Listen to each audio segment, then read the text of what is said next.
driven the 2.5 hours over to West Tennessee. And I was visiting with my dad and his wife, Kelly, and Wade, my little brother. And we visited for a couple hours, and then we decided it was time to go over to the family gathering where all the aunts and uncles and cousins gather. You know, y'all have those little gatherings too, I'm sure, at Christmas time. So we pile into my dad's Explorer. My dad is driving. His wife, Kelly, is in the front seat with him. Wade is back here in his car seat, and me.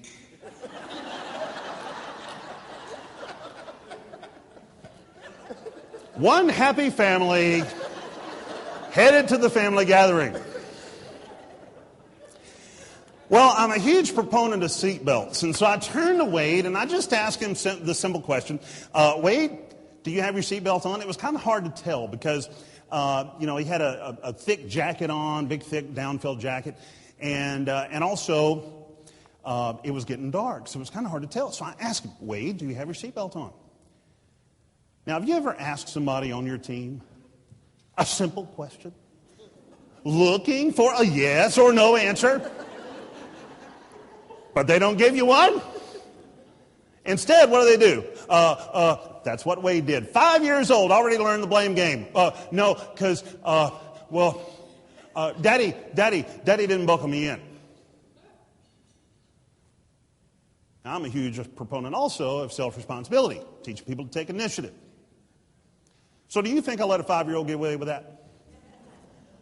No, I didn't let a 5-year-old get away with that. Now, I was in a program a couple weeks ago, and a lady goes, well, you should have. He's only 5.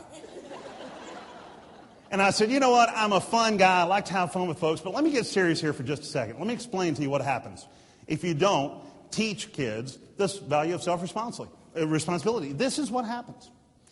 Over time, let's say like 10 years or so, that 5-year-old becomes a 15-year-old who doesn't know the value of self-responsibility. And then over time, let's say another 10 years, another decade flies by, they become a 25-year-old who doesn't know the value of self-responsibility. And then 2 things happen.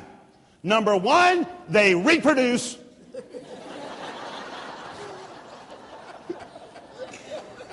And number 2, they come to work for you. And then whose responsibility is it at that point to teach them a value of self-responsibility? Who does it fall on, folks? It falls on you. It absolutely does. So one of the first things I like to do is write down the best way to deal with unacceptable behavior is to show people the value of self-responsibility. I think as managers and supervisors, that's something we don't do enough of. Let them know that you value them taking initiative, solving a problem, being responsible, not only for themselves, but for their actions and the people around them too. That's what makes a good team.